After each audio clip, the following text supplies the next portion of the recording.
হরিণকে ডাকার পর আস্তে করে হরিণ কাছে আসলেন, হরিণ আস্তে করে সালাম করলি না। আপনারা বলেন তো দেখি, পশু পাখি কি কথা বলতে পারে? কিন্তু না না, আসমান জমিনের মালিক আল্লাহ যদি চায় পশু পাখি পর্যন্ত কথা বলতে পারে। আল্লাহু আকবার বলেন। এই জন্যই তো কবি বলেন রে, পশু পাখি কয় না কথা, মানুষ কেন কয়? আচ্ছা মানুষ বলো দেখি কেমনি করে হয়? পশু পাখি কয় না কথা, মানুষ কেন কয়? আচ্ছা মানুষ বলো দেখি কেমনি করে হয়? দুধ কেন এত সাদা, মরিচ কেন ঝাল, আমগুলো সব পাকলে পরে কেমনি তা হয় লাল, ডিমগুলো সব একই রঙের, পার্থক্য নাই মোটেই, সাদা কালো বাচ্চাগুলো কেমনি করে ফোটে?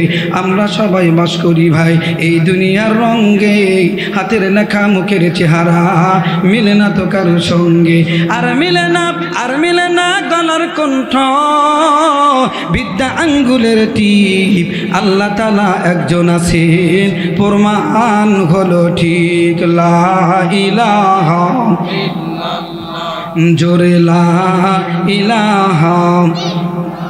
সাসমিয়া মন খারাপ নাকি? না আওয়াজ হবে না?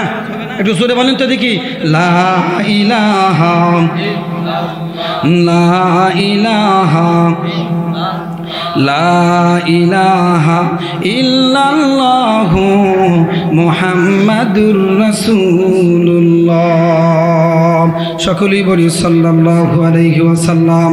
ও মুসলমান বাপজান, আমার কথার দিকে খুব ভালো করে দিল দেয়া বোঝার জন্য চেষ্টা করেন গো। এবার ঈসা পয়গম্বর আলাইহিস সালাতু ওয়াস সালাম আস্তে করে হরিণকে ডাকলেন, হরিণ আসলেন, সালাম করলেন।